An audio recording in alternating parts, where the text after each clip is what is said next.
Hola mis amados, mi nombre es Javier Uboldi, soy pastor de la iglesia Cristo Tú Haces Todo Nuevo en Mercedes, provincia de Buenos Aires, Argentina. Compartimos este material junto con un manual escrito que va juntamente con este material para todos mis hermanos y amigos con los cuales pueda colaborar en la edificación de lo que el Señor ha puesto en sus manos para administrar. Esta es la lección número 4 de la iglesia en las casas. Y una palabra que hemos repetido mucho en la lección anterior, en la 3, y que también la hemos nombrado, creo que también en la lección 2. Son tres palabras muy importantes a la hora de entender el trabajo en las casas, o la vida de la iglesia en las casas, no el trabajo, la vida de la iglesia en las casas. Estas palabras son orgánico, dinámico y funcional. Son tres palabras muy importantes a la hora de entender cómo funciona esto de la iglesia en las casas. Dios ha dotado a la iglesia de un potencial orgánico. Voy a usar una palabra tal vez que no se suele usar en la iglesia, pero un potencial biótico, una capacidad biótica, vida, que es orgánica. La iglesia es en sí un organismo vivo que crece, que se desarrolla, que se multiplica, y que esa vida orgánica se desarrolla principalmente, no en los auditorios, en las casas. Si en las casas de los que congregan en los auditorios no hay una vida orgánica, viva, dinámica, movimentada, de movimiento, y al mismo tiempo funcional, y luego vamos a ver funcional a que no se va a poder dar una congregación saludable. Todo comienza en las casas. Por último, quiero decir que esta vida orgánica, por último, por lo menos en esta introducción, decir que esta vida orgánica está muy referenciada y fuertemente respaldada por todo lo que habla el Nuevo Testamento. Para tomar solo algunos textos del Evangelio de Juan. Juan capítulo 3, verso 16 nos habla de que de tal manera amó Dios al mundo que ha dado a su Hijo unigénito para que todo aquel que en él cree no se pierda más, tenga, ¿qué cosa? Vida eterna. Juan 17:2 dice, como le has dado potestad sobre toda carne, para que dé vida eterna a todos los que les diste. Verso 3 dice, y esta es la vida eterna, que te conozcan a ti. Conocerte a ti es esta vida eterna.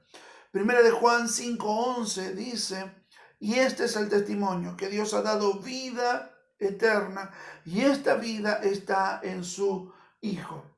Esta vida que la iglesia tiene, que la iglesia porta, que la podemos ver de forma muy dinámica y funcional en Efesios 4:15 y 16. Usted puede leerlo allí en su propia Biblia, de cómo la iglesia orgánicamente, coyunturalmente, crece, se desarrolla, se alimenta, se nutre para poder multiplicarse también, pero sobre todo para poder expresar a Cristo.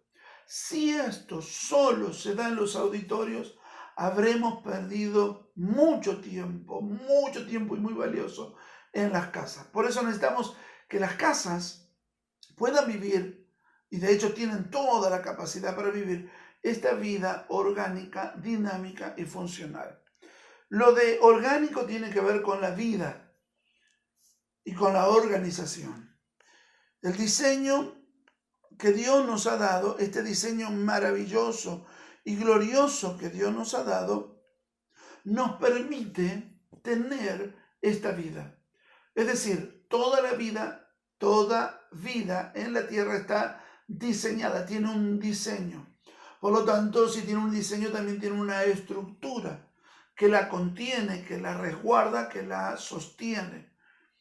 Y ninguna de estas palabras es enemigo de lo espiritual. Años atrás, espero que haya sido años atrás, teníamos un conflicto con la palabra estructura. Si hay una estructura, entonces no es espiritual.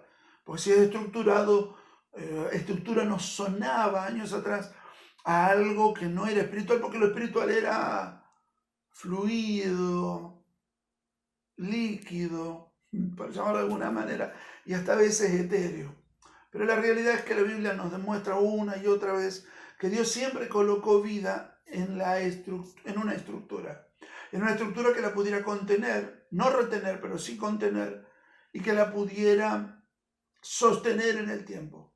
Así, cuando el hombre recibió vida, Dios primero había formado al hombre del polvo de la tierra. Es decir, primero estuvo la estructura, primero estuvo el diseño y luego vino la vida. Así también lo podemos ver en el tabernáculo. Primero Dios le da el diseño, luego se forma la estructura, y cuando el diseño se hace estructura y responde al designio de Dios, Dios le da su sustancia, su vida. Si no, iba a ser una carpa más en el desierto, pero al tener la vida, unción, poder de Dios en ella, se tornó en el centro dinámico de la vida religiosa de Israel durante todo el recorrido del desierto y aún dentro de la tierra prometida. Lo mismo sucede con el templo. Dios le da el diseño y los designios de Dios se vuelven en una estructura para Salomón, pero una vez que está hecho, Dios le imparte, le ministra su vida, su poder, su sustancia, y eso produce que el templo tome valga la redundancia, una vida diferente, una expresión diferente de la gloria de Dios en medio del pueblo de Israel. Así también, y lo voy a decir con mucho cuidado y espero que lo podamos entender, antes que Jesús soplara el Espíritu Santo en sus discípulos, antes que los enviara en el poder del Espíritu Santo a los 70, mucho antes, Marcos capítulo 3 nos dice que Jesús, de entre todos sus discípulos, que eran mucho más de 12, que eran no menos de 500 o tal vez más de 120, entre todos sus discípulos Jesús escogió a 12 apóstoles. Y mire qué maravilloso. Jesús tuvo discípulos antes de que fueran llenos del Espíritu Santo. Y Jesús tuvo apóstoles antes de tener Espíritu Santo. ¿Qué me dice eso? Que Jesús comenzó a formar el diseño y el designio del cielo en la tierra antes de aportarle la vida que iban a recibir. Posiblemente en parte en el soplo del Espíritu Santo, cuando les sopla el Espíritu Santo. Tal vez cuando los envía a los 70 y les imparte el Espíritu Santo, o en la llenura del Espíritu Santo, como generalmente le solemos llamar, en el día de Pentecostés, allí en Hechos capítulo 2. Como podemos darnos cuenta, hay un diseño que luego toma una estructura que más tarde recibe la vida. ¿Por qué de esa manera? ¿Por qué no primero la vida y luego viene la estructura? Y sé que me estoy metiendo en un tema mucho más profundo que solo las casas, pero puede servir de introducción para alguna persona que luego siga, o líder o hombre de Dios que siga luego con este tema. Pero el punto es, ¿por qué primero la estructura? Porque la estructura tiene que sostener la vida. No, la vida no puede quedar desparramada, por decirlo así, sino que necesita un ámbito de contención, un ámbito de transporte, de construcción, que la lleve del punto A al punto B, a donde Dios la quiere llevar, pero usará un vehículo que Dios mismo le habrá dado su diseño. Estas son las casas, estas son las familias, estas son los matrimonios, que en esta generación le van a dar el ámbito concreto y correcto a la vida de Dios, si volvemos al designio y diseño original, dándole estructura a nuestras casas.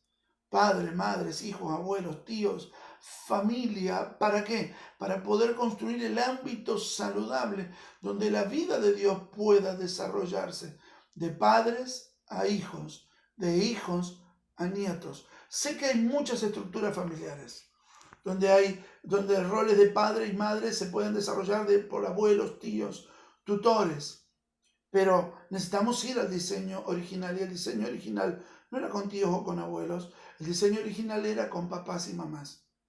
Tal vez fuiste criado o estás siendo criado por tu abuelo, por tu abuela, por un tío, por un tutor, un padrino. No está mal. Dios nos proveyó lo que necesitábamos y Dios te dará la sabiduría para crecer con su paternidad en esta etapa. Pero tan pronto podamos, formemos una familia saludable conforme al diseño de Dios, más saludable que esta es saludable, vamos a darle más salud. Y luego le vamos a dar aún más salud a la siguiente generación, en la medida que la estructura responda al diseño y ese diseño más esa estructura puedan ser llenos de la vida de Dios, de la sustancia de Dios, para poder manifestar todo lo de Dios sobre la tierra, manifestarlo a Él en definitiva. 1 Corintios 3, capítulo 6 dice, yo planté, Apolo regó, mas el crecimiento lo dará Dios. Colosenses capítulo 2, verso 19 dice, y no haciéndose de la cabeza, en virtud de quien todo el cuerpo, nutriéndose y uniéndose por las coyunturas y ligamentos, crece con el crecimiento que da Dios. Claro, aquí está. Aquí está esa vida que necesita esta estructura, donde la cabeza, donde los miembros están nacidos de la cabeza, esto es Cristo, y toda la estructura va formándose para que nutridos desarrollemos esta vida. Las casas son ese ámbito donde la vida puede desarrollarse. Mis amados, que nuestras casas tengan la estructura saludable, que luego la vida pueda aportarle todo lo demás. Llevamos nuestro matrimonio, nuestras casas, nuestra vida al orden de Dios. Busquemos su designio, su diseño original. Señor, ¿qué querías que fuera como papá? Señor, ¿qué quieres que sea como esposo? Señor, ¿qué quieres que sea como esposa, como madre, como mujer? Busquemos la idea original de Dios. Pidámosle a Dios dirección. Esto no viene con un manual tan armado y tan didáctico y tan puntilloso donde todas las familias sean un calco. No somos familias McDonald's, donde haber ido a un McDonald's es como haber ido a todos. Cada familia es distinta, es dinámica, porque cada miembro del cuerpo es distinto, es orgánico y dinámico y funcional. Y termino con el punto o con el tema de funcional. ¿Por qué somos funcionales? Porque somos funcionales a un propósito eterno. Voy al diseño original, pero tengo que mirar en función de qué quiero ir. El diseño original es mi origen. La razón es la idea de Dios por la que Dios hizo esto. La razón de la causa. ¿Cuál era la idea original de Dios para mi familia? ¿Cuál era la idea original para el matrimonio? ¿Cuál era la idea original para las casas? Primero. ¿Y en función de qué? En función, y ahí me pone el norte, la brújula apunta correctamente, el norte es el propósito eterno de Dios. Que la iglesia pueda expresar, manifestar, reflejar a Cristo sobre la tierra. Y en esa dirección haremos todas las cosas. Del original, del origen, del cimiento, del principio, en función de el diseño completo y perfecto de Dios, que es la iglesia expresando al Hijo. El siguiente punto lo practican ustedes. El siguiente punto es practiquemos. Ahora vayamos a nuestros manuales y veamos cómo podemos llevar esta idea a la vida dinámica y funcional de nuestras casas.